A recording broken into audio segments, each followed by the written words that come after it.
Hello everyone, welcome to my cooking blog. आज मैं आपके साथ एक ऐसे पकोड़े की रेसिपी शेयर करने जा रही हूँ ना, जो आप इसे बनाकर 3 महीने तक स्टोर करके रख सकते हैं और आराम से खा सकते हैं। आज मैं आपके लिए बना रही हूँ टेस्टी, चटपटी और एकदम कुरकुरी फली के पकौड़े। ये ना मसाला फली के नाम से मिलती है, पैकेट में टेस्टी के नाम से भी मिलती है। ये जो मसाला फली की रेसिपी है ना, बहुत ही कुरकुरी और एकदम क्रिस्पी बन के रेडी होती है। और इसे बनाने के लिए ना तो मैंने कोई इनो, ना तो सोडा और ना ही कोई चावल आटा यूज़ किया है। तो आइए चलिए देखते हैं इसे कैसे बनाना है। इसके लिए सबसे पहले 2 कप मैंने फली लिया है। और आप देख लीजिएगा कि कोई ख़राब फली तो नहीं है या कोई ऐसे सड़ी वाली फली तो नहीं है, उसे अलग कर लीजिएगा। सबसे पहले इसका मसाला तैयार करते हैं। तो 1 चम्मच काला नमक, 1 चम्मच कश्मीरी लाल मिर्च, 1 चम्मच अमचूर पाउडर, 1 चम्मच धनिया पाउडर और 1/4 चम्मच जीरा पाउडर लिया है मैंने। और ये सारी चीज़ों को ना अच्छे से हम मिक्स कर लेंगे। अमचूर पाउडर डालने से ना बहुत ही बढ़िया टेस्ट आता है इस मसाले में। देखिए, अभी रखते हैं मसाले को साइड में।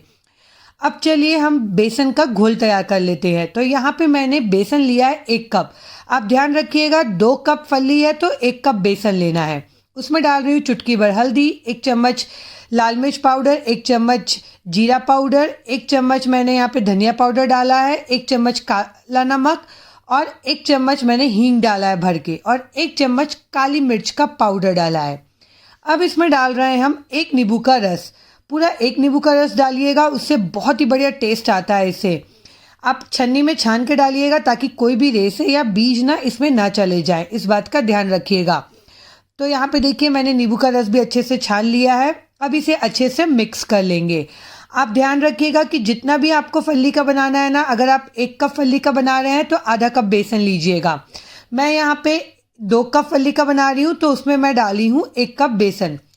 अब हमें इसे बेसिकली घोल तैयार करना है, जैसे हम पकौड़ों वगैरह के लिए घोल तैयार करते हैं ना, वैसे ही। पर पकौड़े के घोल से ना ये थोड़ा सा गाढ़ा बैटर तैयार होगा। इसमें पानी कितना डालना है, मैंने अभी 1/4 कप पानी लिया है और ये पूरा 1/4 कप पानी इसमें चला गया है। और इसके बाद मैं कितना पानी ले रही हूँ ये मैं आपको आगे बताती हूँ। इसे अच्छे से मिक्स करिएगा, ताकि ध्यान रखिएगा कि इसमें कोई भी लम्स वगैरह ना रहें। आपके पास कोई भी विस्कर हो या चम्मच, जिससे भी मिक्स करें, अच्छे से मिक्स करिएगा। मैंने इसमें 1/4 प्लस 2 टेबल स्पून के जितना पानी डाला है और इसे अच्छे से मिक्स कर लिया है। और इसे लगभग ना 2 से 3 मिनट तक के थोड़ा अच्छे से आप फेंट लीजिएगा।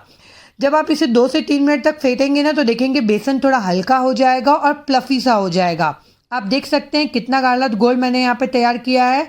और मुझे 1/4 कप पानी और प्लस 2 चम्मच और पानी मैंने डाला है। इतना ही पानी डाला है। तो आप इस बात का ध्यान रखिएगा कि जो हमारा बेसन का बैटर है ना, घोल है ना, हम पकोड़े वगैरह बनाते हैं ना, उससे थोड़ा सा गाढ़ा रहेगा। मैं आपको देखिए चम्मच में कोट करके दिखा रही हूँ, बहुत गाढ़ा सा कोटिंग हो रहा है चम्मच में। इतना ही गाढ़ा बैटर हमें इस पकोड़े के लिए चाहिए। तो इस बात का ध्यान रखिएगा कि पानी एक साथ मत डालिएगा, वरना ये बहुत ज़्यादा पतला हो जाएगा। तो देख सकते हैं आप मुझे कितना पानी लगा। अब क्या करेंगे ना, जो फली हमने रखा था ना, वो फली को इसमें डाल देंगे। हमें फली को भूनने की कोई ज़रूरत नहीं है, अभी हमें डायरेक्ट कच्चा फली इसमें डाल देना है। और फली डालने के बाद ना अच्छे से इसे मिक्स कर लेंगे। इसे चम्मच से मिक्स कर लीजिएगा अच्छे से, चाहे तो हाथों से भी मिक्स करते हैं, आपकी चॉइस है। और इसे ना मिक्स करेंगे तो देखेंगे आप फली में पूरा अच्छे से बेसन का कोटिंग चढ़ गया है। एक एक फली में कोटिंग चढ़ गई है। ऐसा कोई भी फली नहीं है जिसमें बेसन की कोटिंग नहीं है। बहुत अच्छे से बेसन की कोटिंग प्रॉपर पूरे फली में चढ़ गई है। अब जब तेल ना अच्छा धुआंधार गर्म हो जाएगा ना, तो हम थोड़ा थोड़ा हाथों की हेल्प से ना इस पकौड़ों को डालते जाएंगे। और अलग अलग करके डालिएगा, एक साथ मत डालिएगा। यहाँ पे फ्लेम को हाई रखिएगा जब आप पकौड़े डाल रहे हो, तो इस बात का ध्यान रखिएगा। और तेल हमारा अच्छा गर्म होना चाहिए। थोड़े थोड़े करके डालते जाइएगा। और कोई भी चम्मच ले लीजिए या बेलन ले लीजिए, उससे ना इसे गोल गोल घुमाते जाइए लगातार। ऐसा करने से क्या होगा ना, गरम गरम तेल में ये जो फली है ना, वो अलग अलग हो जाएंगे, चिपकेंगे नहीं। अब जब एक बार आप ये अलग अलग हो गए, तो आप फ्लेम को एकदम लो टू मीडियम रखिएगा और इसे ना अच्छा सुनहरा होते तक के सेकिएगा। इस बात का ध्यान रखिएगा कि इसे लो टू मीडियम फ्लेम पे ना आपको सेकने में 5 से 6 मिनट लग जाएंगे, तभी ये अंदर तक के कुरकुरी होगी। अगर आप एकदम हाई फ्लेम में सेकेंगे ना, तो ये अंदर तक के कुरकुरी नहीं होगी, अंदर से फली आपकी कच्ची रह जाएगी।